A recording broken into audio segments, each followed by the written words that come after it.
The Origin of Capitalism, A Longer View, by Ellen Meiksins Wood. Chapter 3, Marxist Alternatives. What the transition debate left unexplained and unaddressed was how and in what circumstances producers became subject to market imperatives. The assumption always appeared to be that capitalism emerged when obstacles to the realization of market opportunities were removed. A further episode in the ongoing debate among Marxists, however, has taken up the challenge of the transition debate in an effort to explain the transition from feudalism to capitalism without reading capitalist principles back into pre-capitalist societies, without, that is, assuming the very thing that needs to be explained.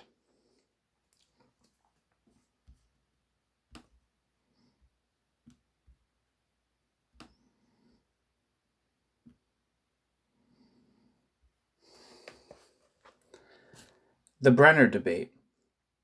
Historian Robert Brenner initiated a debate in 1976 with an important article, Agrarian Class Structure and Economic Development in Pre-Industrial Europe, published in the journal Past and Present.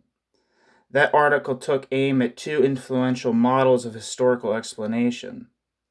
The first was the increasingly dominant demographic model, according to which economic development in post-medieval Europe followed long-term cycles in population growth, what he called a secular Malthusianism. The second was the commercialization model. Brenner attacked the very foundations of both these competing models. In particular, he emphasized their inability to account for the fact that very different, indeed opposite effects were produced in different countries by the same factors, with varying consequences not only for income distribution between classes, but also for long-term economic growth and the development of productive forces. These divergent effects of apparently similar causes, similar demographic patterns in one model, insertion in the same network of increasing trade in the other, were enough to put in question the status of these causes as independent variables and seriously weaken the explanatory force of the dominant models. In their place, Brenner offered a powerful alternative explanation for the unprecedented process of self-sustaining economic growth that established itself in early modern England. His explanation focused on the varying configurations of social property relations that determine the divergent effects, in different contexts, of other factors whose importance he did not dismiss, such as demographic cycles or the expansion of trade.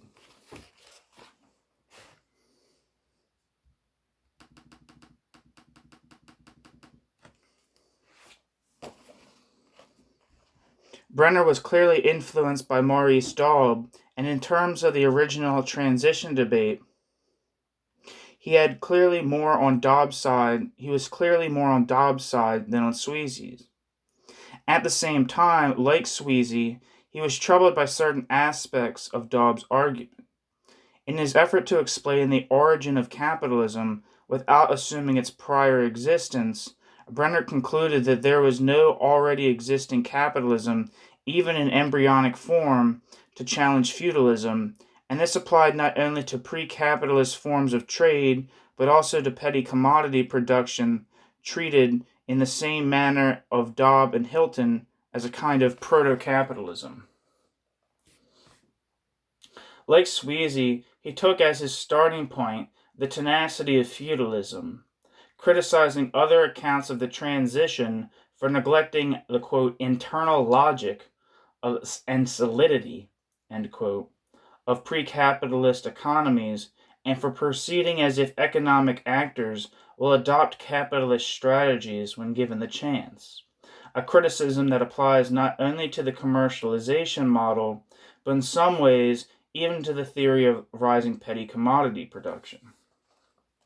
Brenner, however, did not, like Sweezy, proceed by looking for some external impetus to the dissolution of feudalism in the context of certain property relations. For example, trade could and did lead, he argued, to a tightening rather than a loosening of pre-capitalist property forms.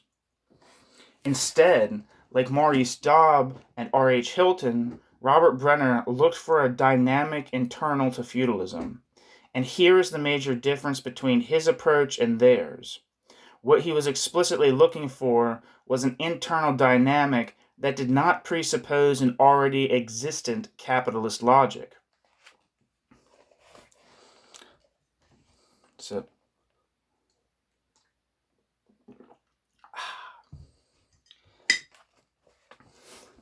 Class struggle figures prominently in his argument, as it did in Maurice Dobbs and R.H. Hilton's.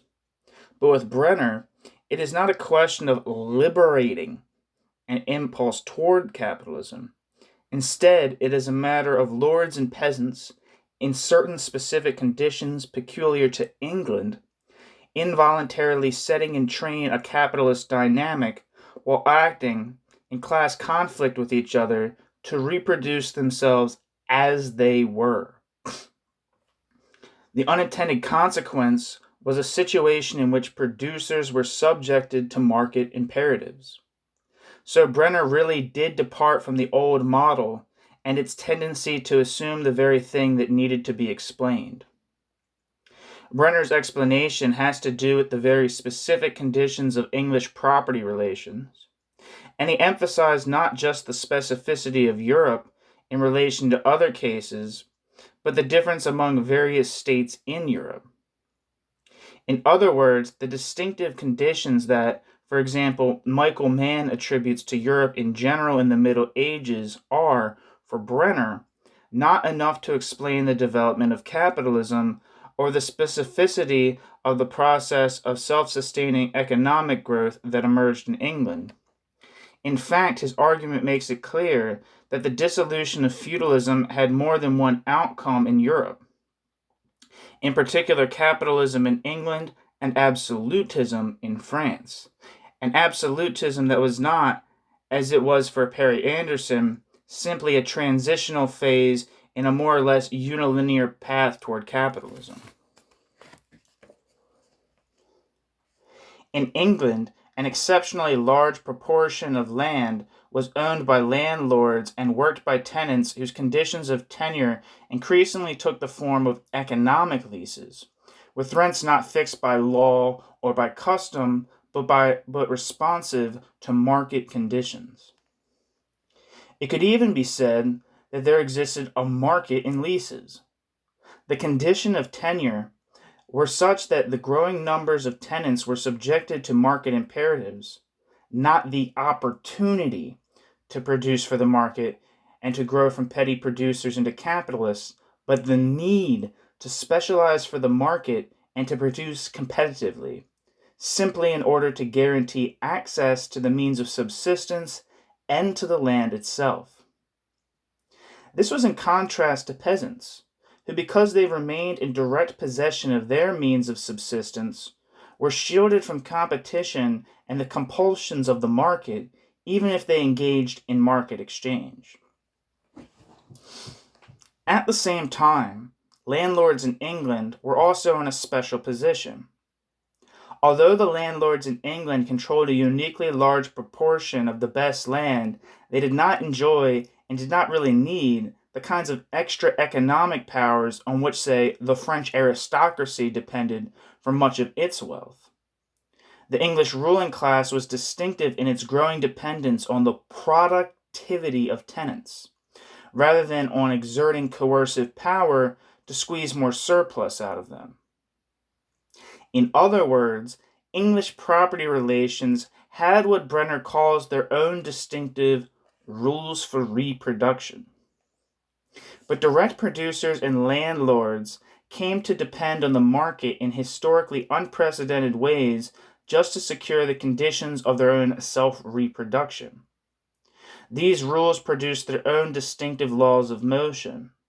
The result is to set in train a new historical dynamic, an unprecedented rupture with old Malthusian cycles, a process of self-sustaining development, new competitive pressures that had their own effects on the need to increase productivity, reconfiguring and further concentrating landholding, and so on. The new dynamic is agrarian capitalism, which will be discussed in greater detail in part 2 of this book, and it was specific to England.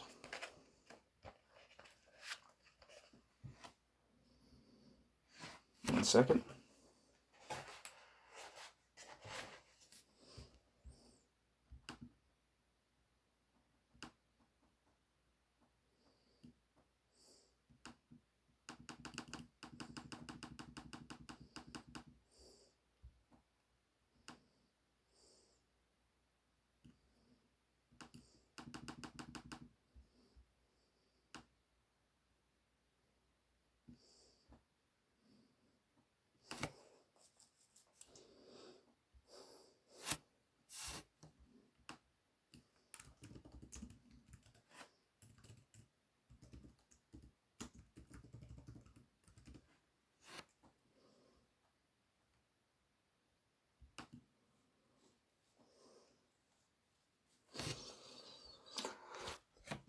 Forgive me.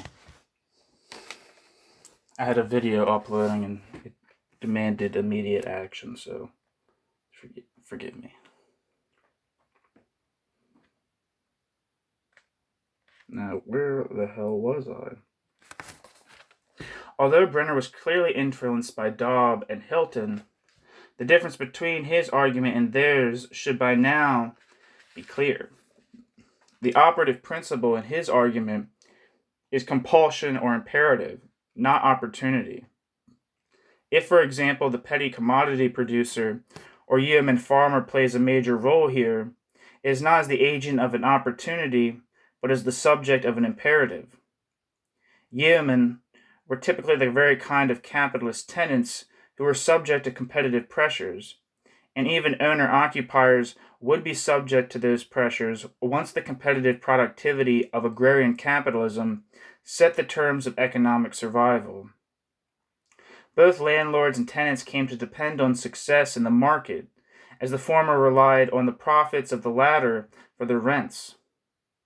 Both had an interest in agricultural, quote, improvement, the enhancement of productivity by means of innovative land use and techniques, which often implied, among other things, enclosure, not to mention the increasing exploitation of wage labor. In a sense, Brenner also answered Sweezy's question about the really revolutionary way. The capitalist tenant in England was not just a petty producer who had grown into a capitalist. His specific relation to the means of production, the conditions in which he had access to land itself, in a sense made him a capitalist from the start. That is, he became a capitalist not just because he had grown to some appropriate size or level of prosperity, not even just because his relative wealth allowed him to employ wage labor. Non-capitalist farmers, even in the ancient world, were known to employ wage labor.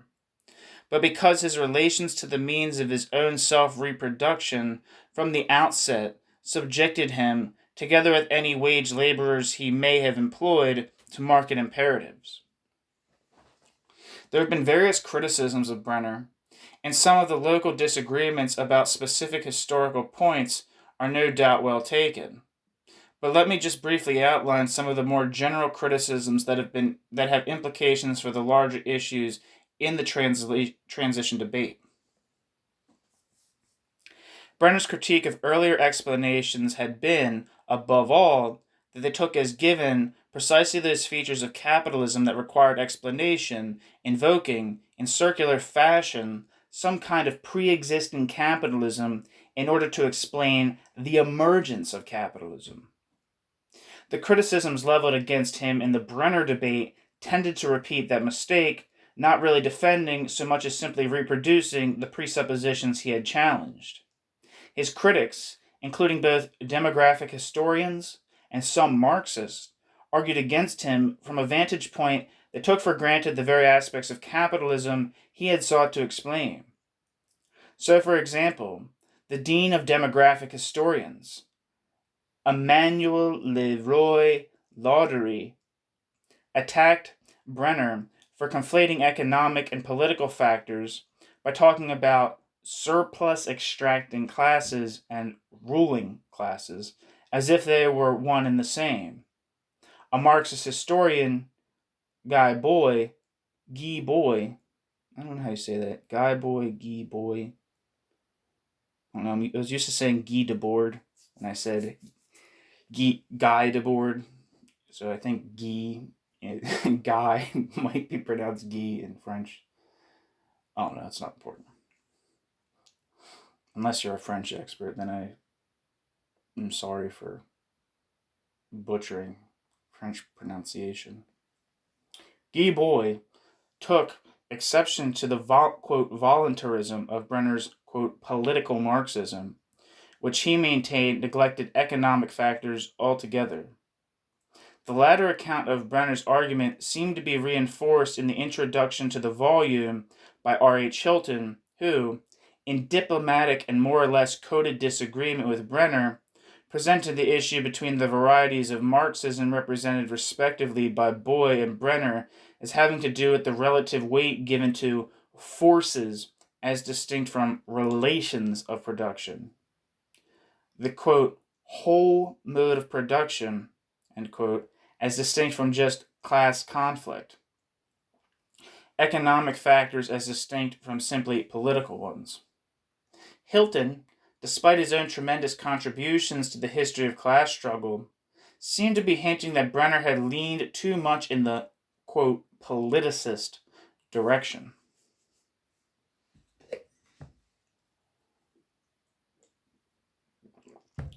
The criticisms leveled by Boy and Leroy-Ladurie were quite substantially beside the point, and both are criticizing Brenner from a vantage point that took for granted a separation between the political and the economic that is specific to capitalism. Brenner's whole argument was predicated on the important observation proposed originally by Marx that pre-capitalist societies were characterized by extra-economic forms of surplus extraction carried out by means of political, juridical, and military power, or what Brenner now calls, quote, politically constituted property, end quote. In such cases, direct producers, notably peasants, who remained in possession of the means of production, were compelled by the superior force of their overlords to give up some of their surplus labor in the form of rent or tax. In the case of European feudalism in particular, lordship, as we saw in the discussion of Anderson, represented a unity of political and economic power. This is in sharp contrast to capitalism, where surplus extraction is purely economic, achieved through the medium of commodity exchange as propertyless workers, responding to purely economic coercions, sell their labor power for a wage in order to gain access to the means of production. Following this insight to its logical conclusion, Brenner was neither, as Leroy-Ladurie complained, simplistically amalgamating economic and political factors, nor, as Boy maintained, privileging political as against economic factors in his explanation of the transition from feudalism. Instead, he was exploring the consequences of the fusion of the economic and the political, the unity of surplus extracting and ruling classes, which was precisely a constitutive feature of the feudal mode of production. Nor was it a matter of neglecting the technical forces of production. Brenner was simply explicating the fundamental difference between the capitalist mode of appropriation, which depends on improving labor productivity because of the imperatives of competition and profit maximization, and hence encourages the improvement of productive forces, and pre-capitalist modes of appropriation where no such imperatives existed.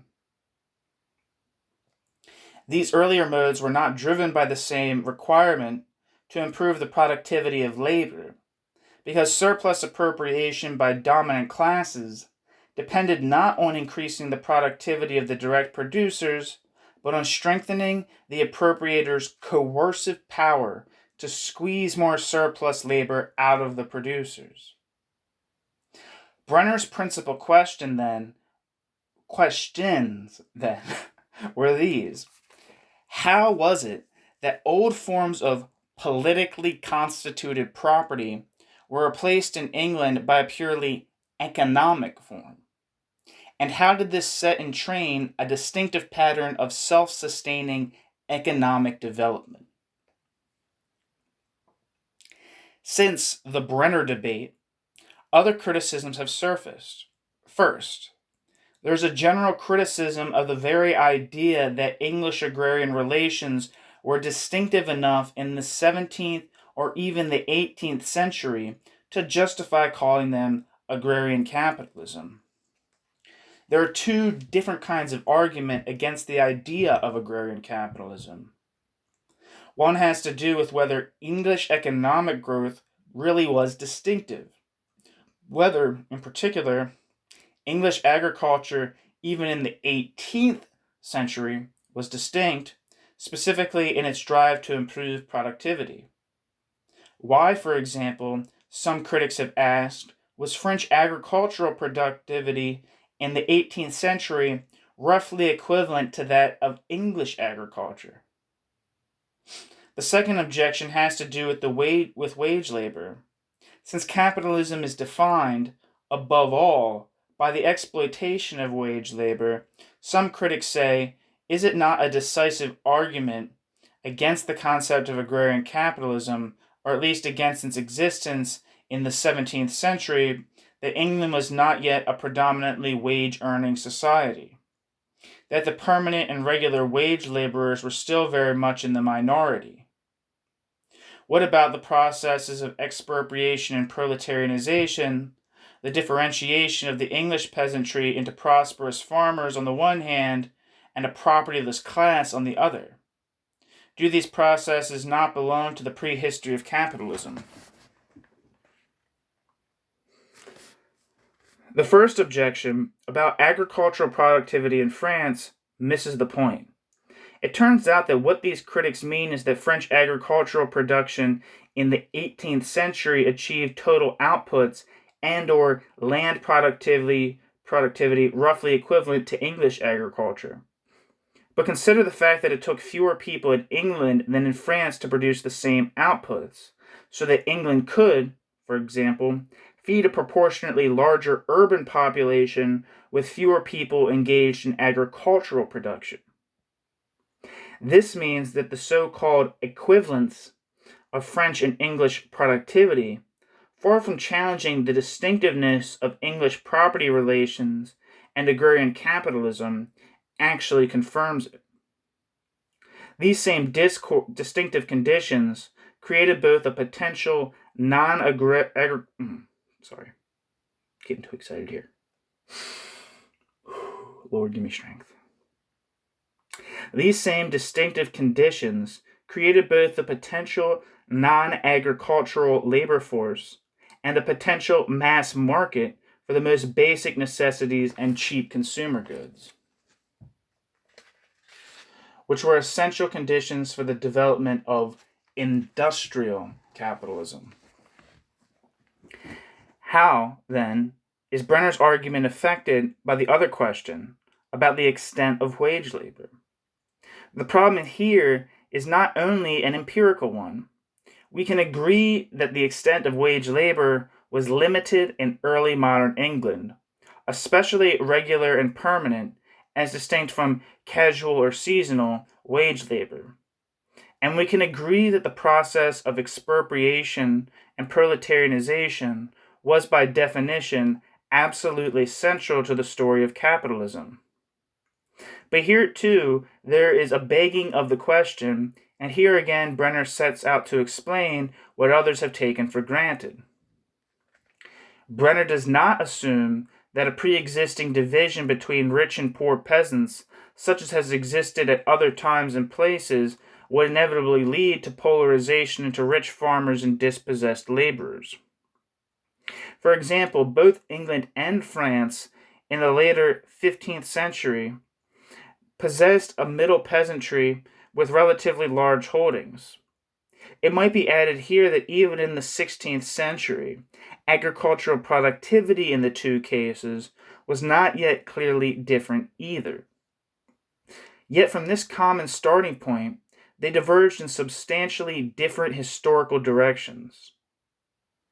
The French towards increasing moralization of peasant holdings, and the English towards the agrarian triad of landlord, capitalist tenant, and wage laborer. The English toward agricultural improvement, the French toward agricultural stagnation. Brenner has been accused of neglecting the role of small and middling farmers in the rise of capitalism and of writing a history of capitalism from above. But in his argument, it is neither landlords nor middling farmers, nor, indeed, any other single class whose agency explains the rise of capitalism. It is rather a particular system of class relations, within which the participants acted to produce themselves.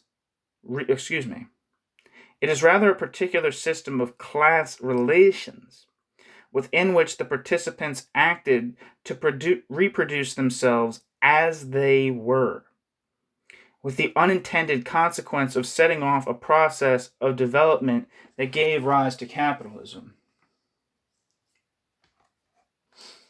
It is certainly true, as some Marxist historians have argued, that the development of English capitalism required the development of fairly prosperous middling farmers, and that yeomen played a leading role in the history of capitalism.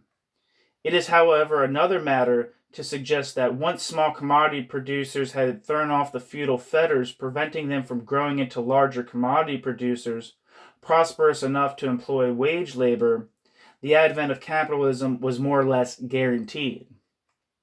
This is where Brenner departs from his predecessors. The first point that comes immediately to mind here is that richer peasants have existed at many times and in many places without becoming capitalists. Thus it must be asked why richer peasants in England began to behave in ways substantially different from any other prosperous peasants throughout recorded history, why English yeomen were not like Russian kulaks, or indeed like large tenant farmers in France at the same time. That divergence and the reason for it are precisely what Brenner has sought to explain.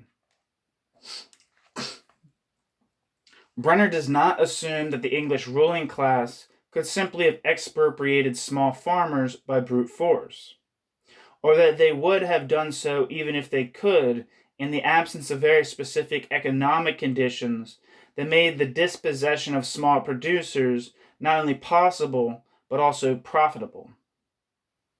Brenner's explanation of the differentiation of the English peasantry, the rise of the yeomen, which eventually ended in a polarization between capitalist farmers and propertyless laborers, has to do with the new economic logic that subjected English farmers to the imperatives of competition in unprecedented ways and degrees. This logic was imposed on farmers, whether or not they consistently employed wage labor. It applied even when the tenant was himself, or together with his family, the direct producer. The effect was to increase the pressures on less productive farmers and to drive them off. The effect was to increase the pressures on less productive farmers and to drive the less productive farmers off the land, while more successful farmers acquired more land. In that sense, the differentiation of the peasantry was more effect than cause of the new property relations.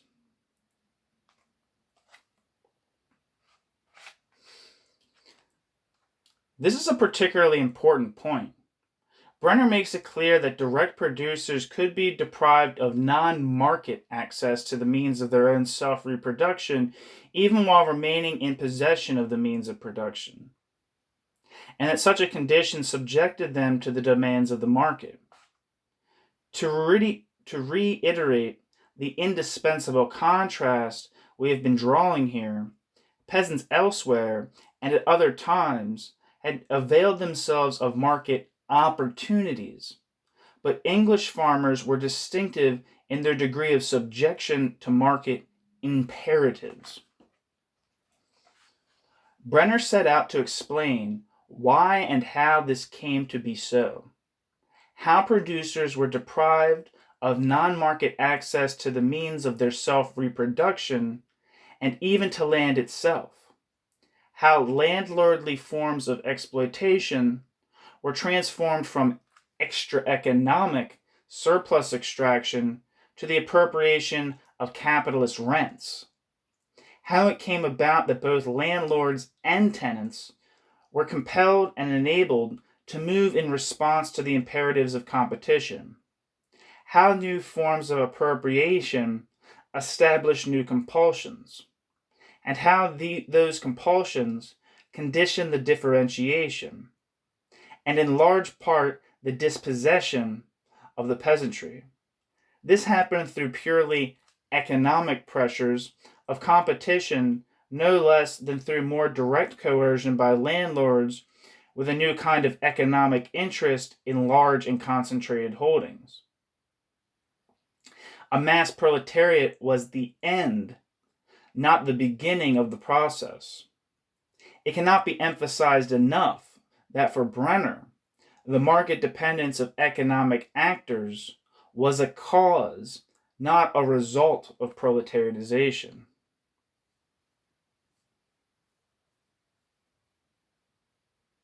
I'll read that since even she says herself that it's important, and it feels pretty important to me, so I'm going to reread it again.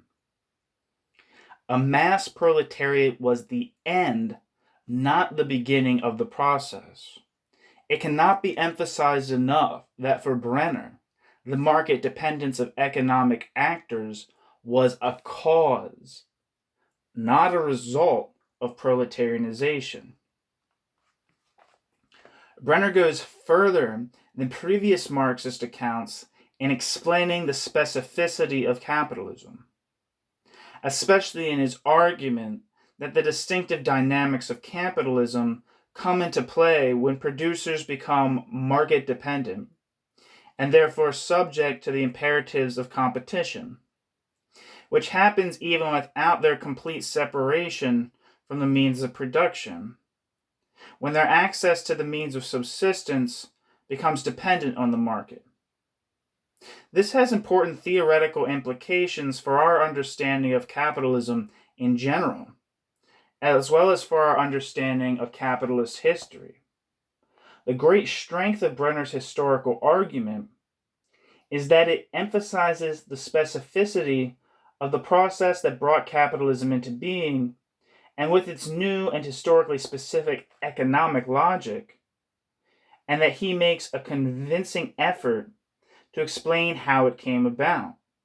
Many historians have claimed to be explaining the transition from feudalism to capitalism, but in their various ways, most attempts to explain the process of transition tend to generalize laws of motion specific to capitalism and turn those general laws of motion specific to capitalism into universal principles of historical movement. Even when such attempts acknowledge the particularity of capitalism as a specific historical form, the emergence of that historical form takes place by means of essentially capitalist processes. In that sense, there is no transition. Brenner is one of a very few writers who actually do deal with a process of transition. The transformation of one kind of society into another, one set of rules for reproduction into another, one historical dynamic into another.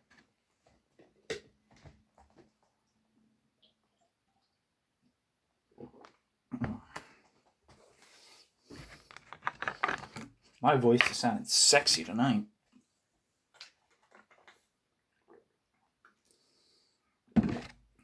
Just kidding.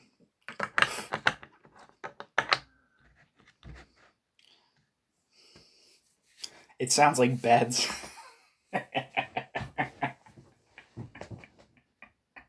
Never mind.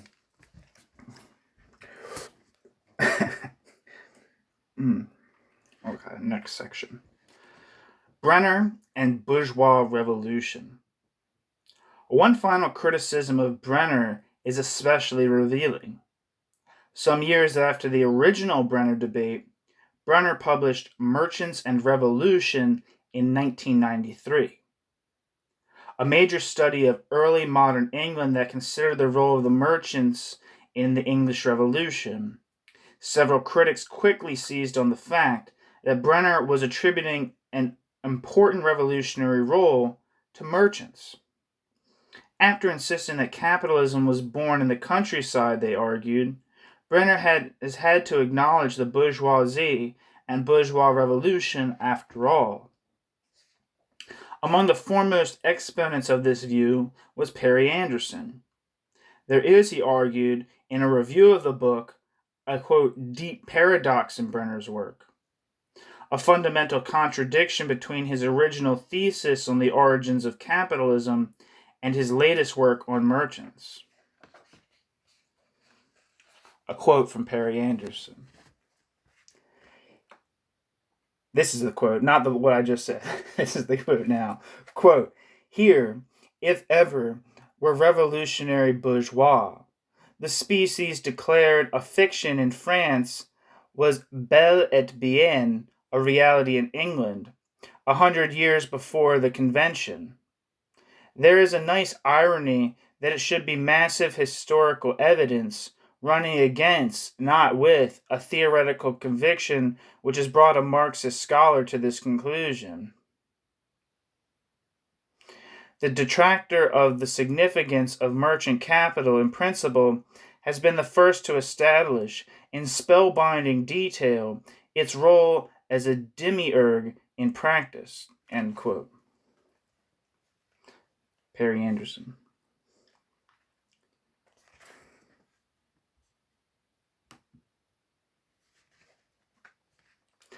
Brenner, it must be said, has concealed nothing of the kind. But to understand the significance of his argument, we need to situate it in the context of his views on bourgeois revolution. There is no question that he has issued a challenge to conventional Marxist historiography on this score, strongly suggesting that its conception of bourgeois revolution has much in common with the commercialization model. The traditional conception of bourgeois revolution, Brenner argued, belongs to a phase of Marx's work still heavily dependent upon the mechanical materialism of the 18th century Enlightenment and contrasts sharply with Marx's mature critique of political economy. In the earlier theory, productive forces develop almost naturally via the division of labor, which in turn evolves in response to expanding markets, so that the pre-existence of capitalism is invoked in order to explain its coming into being. The traditional conception of bourgeois revolution as an account of the transition to capitalism itself is, then, Jesus Christ, I'm fucking up.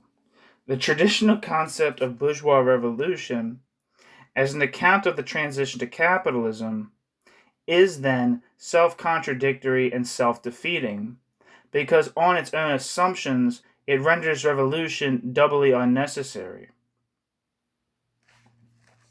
Quote from Brenner.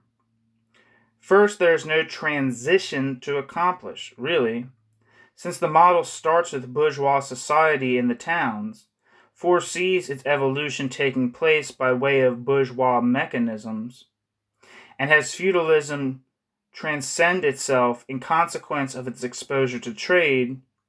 The problem of how one type of society is transformed into another is simply assumed away and never posed. Second, since bourgeois society self-develops and dissolves feudalism, the Bourgeois Revolution can hardly claim a necessary role. End quote. Robert Brenner. Brenner was arguing that the thesis of bourgeois revolution, like the old commercialization model, assumed the very thing that needed to be explained by attributing to the bourgeoisie a capitalist rationality that had only to be released from the bonds of feudalism. In this way, he opened the way for a thorough reassessment of the bourgeoisie and its role in the rise of capitalism. This is the background to his account of London merchants, and especially the book's lengthy postscript. The charge that he has undermined his own original thesis simply replicates the circular and question-begging logic that this thesis was designed to correct. The point is nowhere better illustrated than in Perry Anderson's deep paradox. His criticism, it can be argued, is every bit as question-begging as the old commercialization model, and it draws our attention to one very important consequence of that model, the long-standing tendency to equate bourgeois with capitalist. We may be utterly convinced that, say, the French Revolution was thoroughly bourgeois, indeed much more so than the English, without coming a flea-hop closer to determining whether it was also capitalist. As long as we accept that there is no necessary identification of bourgeois or bourg or city with capitalist, the revolutionary bourgeois can be far from a fiction, even or especially in France, where the model revolutionary bourgeois was not a capitalist or even an old-fashioned merchant, but a lawyer or office holder.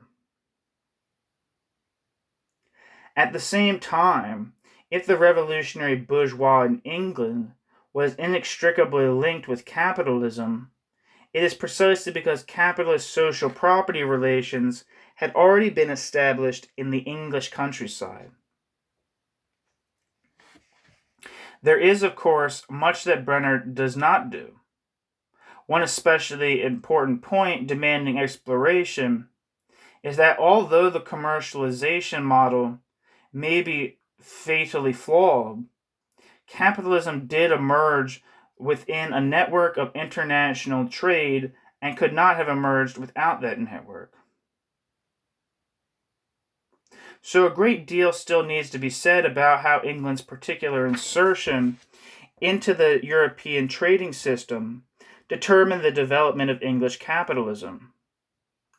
England arguably transformed the nature of trade by creating a distinctively integrated national market, centered on London, perhaps the first truly competitive market. Much still needs to be learned about how this affected the nature of international trade. To understand how English capitalism differed from and also transformed the nature of trade in Europe and elsewhere, we also need to understand the nature of non-capitalist trade. If the commercialization model is to be effectively challenged, it is important to account for the patterns of development associated with commercialization that did not give rise to capitalism. In the next chapter, there will be some observations on this question and a brief sketch of societies that achieved high levels of commercialization and technological advance without setting in motion the imperatives of capitalist development. Another big issue is the European state system and its contribution to the development of English capitalism.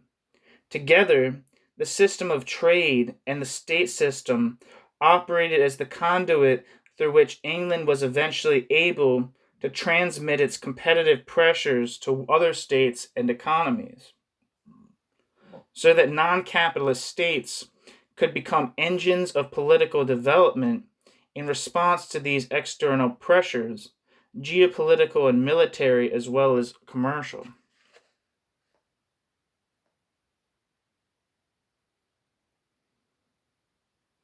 We have hardly begun to explore the mechanisms by which capitalism imposed its imperatives on other European states, and eventually on the whole world. This would also have to play a major part in explaining how capitalism transformed traditional forms of colonialism into a new capitalist form of imperialism. These issues will be taken up in chapters 7 and 8. A systematic exploration of these historical questions might, among other things, be a big help in dealing with the so-called globalization process today.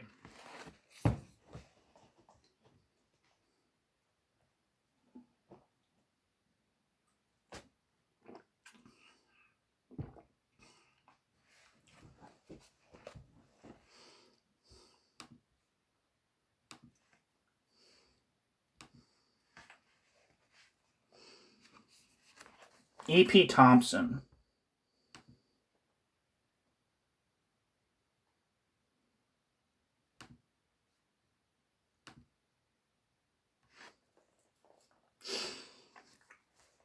Brenner's argument, by showing how direct producers became subject to market imperatives, even if it does not explicate the role of towns and markets in the development of capitalism, explains the context in which the very nature of trade and markets was transformed, acquiring an entirely new economic role and a new systemic logic.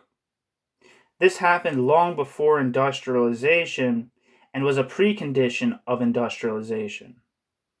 Market imperatives, in other words, imposed themselves on direct producers before the mass proletarianization of the workforce. They were a decisive factor in creating a mass proletariat, as market forces, supported by direct coercion in the form of political and judicial intervention, created a propertyless mass. Created a propertyless majority. Read my own words into the text. I wonder how often I do that. Not good. How market society established itself in the period leading up to industrialization has been most vividly described by E.P. Thompson. In his work, the establishment of market society comes to life not only as a process of proletarianization, particularly in his classic work, The Making of the English Working Class, published in 1963, but also as a living confrontation between market society and alternative practices and values. The implantation of market society emerges as a confrontation between classes, between those whose interests were expressed in the new political economy of the market and those who contested the new political economy of the market by putting the right of subsistence before the imperatives of profit. In the central section of The Making of the English Working Class, entitled, quote, Exploitation, Thompson outlines what for him are the pivotal moments in the emergence of industrial capitalism. Two related points stand out in his analysis. First is the timing of the The first is the timing of the transformative moment, the making of a new working class. Thompson situates the transforming experience of the English working class, the process in which a new proletariat and a new working class culture were forged, in the period between 1790 and 1832. His analysis, therefore, ends well before the industrial transformation of production was complete or even very far advanced. The second related point is that he sees a transformation in what appears to be a fundamental continuity. Even workers who, on the face of it, seem hardly different from their artisanal predecessors, and whose oppositional culture is still deeply rooted in old pre-industrial popular and radical traditions, are for Thompson a, quote, fresh race of beings, end quote, a new kind of proletariat. Some Marxist critics of Thompson have interpreted these striking features as evidence of Thompson's preoccupation with, quote, subjective cultural factors at the expense of objective changes in the mode of production itself. Specifically, the transformative effects of technological change on the organization of production and on the nature of the labor force. But here again, Marxist critics may be conceding too much to the standard histories of capitalist development. The tendency among historians of various ideological persuasions has been to trace the cause of the Industrial Revolution, if they accept the notion of an Industrial Revolution at all, to technological innovations or developments in trade and market relations. Thompson, by contrast, like Brenner after him, is doing something rather more subtle and complex, following, it can be argued, the principles, if not always the practice, of Marx himself. For all the many differences in style and subject matter between Robert Brenner and E.P. Thompson, it is possible to imagine an account of industrialization building upon Brenner's challenge to conventional ideas about capitalist development that would have more in common with Thompson's history than with any other. Brenner, readers will remember, sought to account for the emergence of new rules of reproduction. He showed that the dynamic of self-sustaining growth and the constant need for improvement in labor productivity presupposed transformations in property relations that created a need for such improvements simply to permit the principal economic actors, landlords and peasants, to reproduce themselves. The divergences between England and France, for example, had little to do in the first instance with any differences in their respective technological capacities. They were distinguished by the nature of relations between landlords and peasants.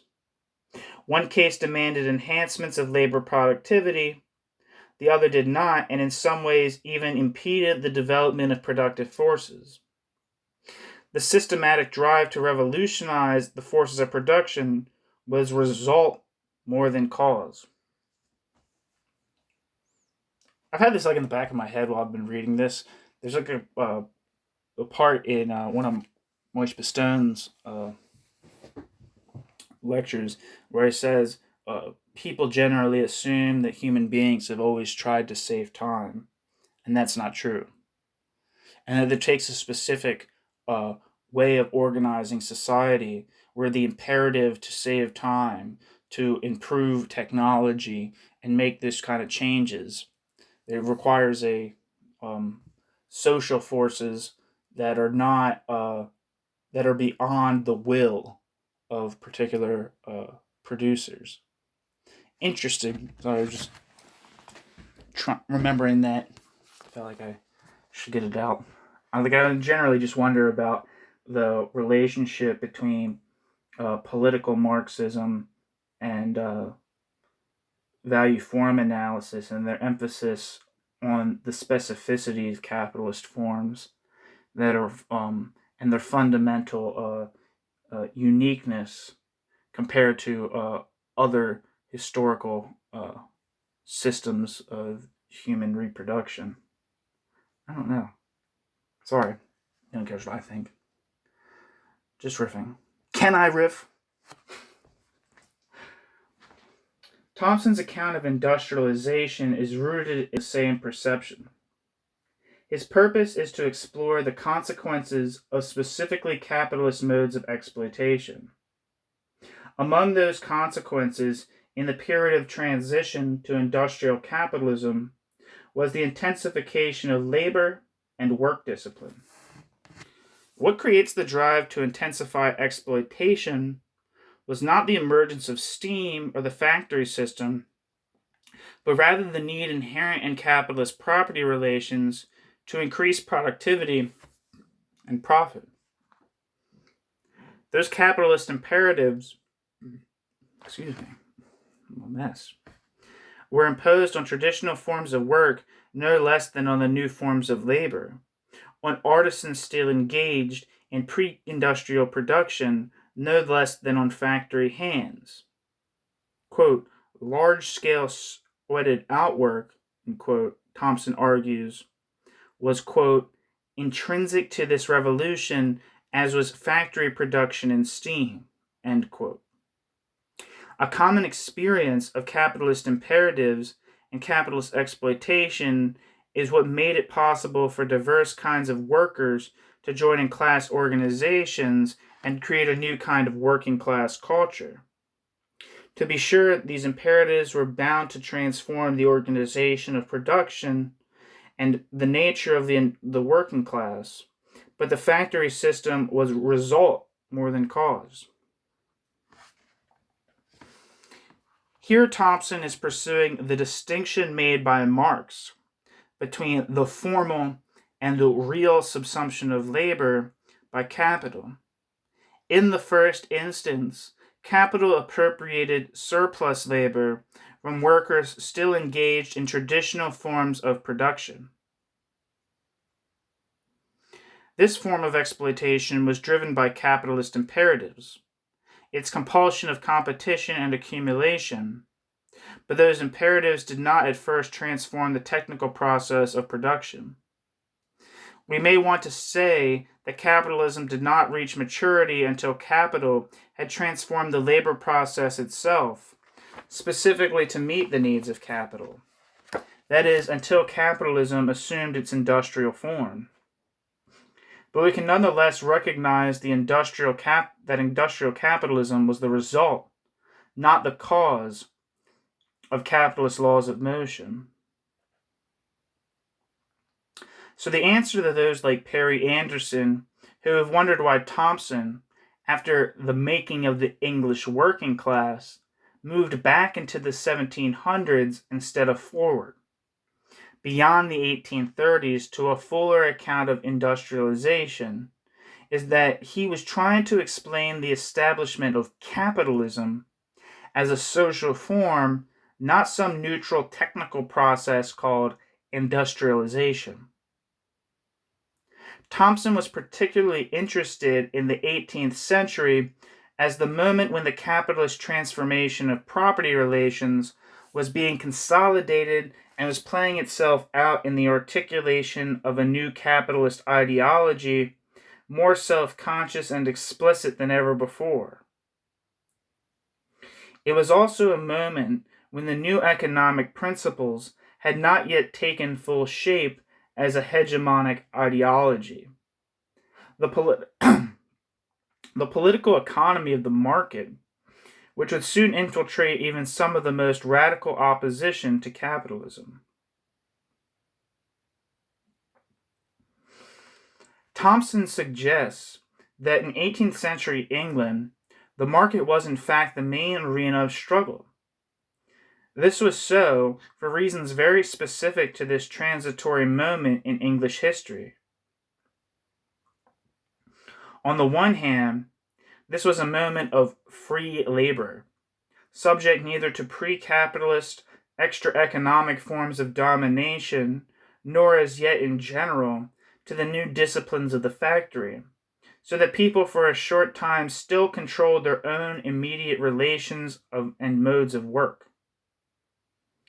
On the other hand, quote, they had very little control over the market for their products or even the prices of raw materials or Jesus Christ. I'm falling apart. Can't make it. On the one hand, this was a moment of free labor, subject neither to pre-capitalist extra-economic forms of domination, nor as yet in general to the new disciplines of the factory, so that people for a short time still controlled, quote, their own immediate relations and modes of work. End quote. On the other hand, quote, they had very little control over the market for their products or over the prices of raw materials or food. End quote. This is why social protest was so often directed at the market.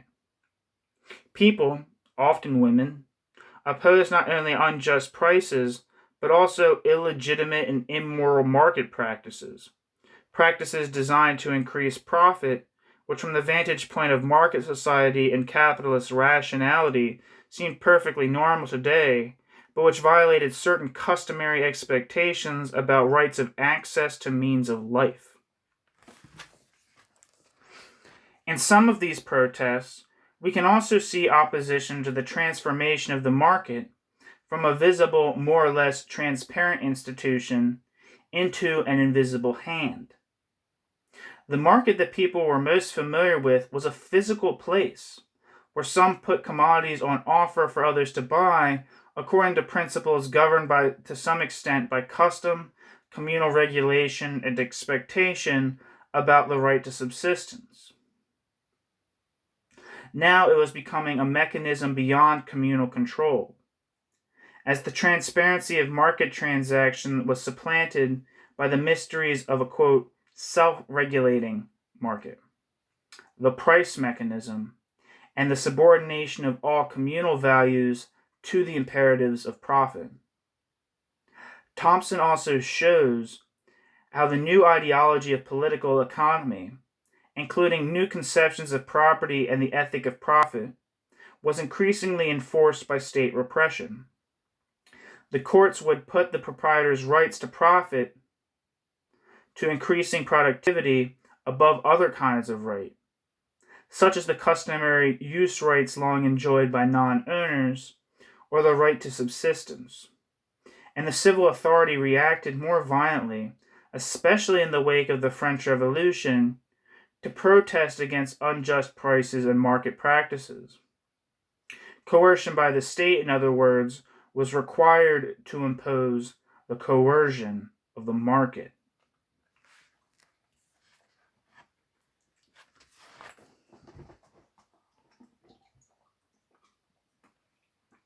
Summing up. So far, the argument of this book has been that the main problem in most standard histories of capitalism is that they start and end with assumptions that obscure the specificity of capitalism. We need a form of history that brings this specificity into sharp relief, one that acknowledges the difference between commercial profit-taking and capitalist accumulation, between the market as an opportunity and the market as an imperative, and between transhistorical processes of technological development and the specific capitalist drive to improve labor productivity. We need to trace these specificities of capitalism to their roots in the form of social property and class relations. Most Marxists would no doubt claim to be doing all or most of these things. But I have tried to show that their accounts of history, with very few exceptions, fail to proceed consistently on that basis, with the consequence that the specificity of capitalism remains disguised. On the face of it, much has happened in historical scholarship since the commercialization model first emerged. Some of the most well-established conventions of Western historiography have been challenged and ostensibly subverted at their very foundations, not only by Marxists, but also by, quote, revisionist historians of one kind or another, postmodernists and other iconoclasts. Yet it is a measure of how deeply rooted the old question-begging explanations of capitalism are that they are still present in the most current scholarship, not only in anti-Eurocentric critiques, but also in today's conceptions of modernity and postmodernity, and in our conventional everyday language, which still identifies capitalist with bourgeois, and both with modernity. Thanks for reading. That's the end of Chapter 3 of The Origins of Capitalism, a long review by Ellen Meiksins Wood.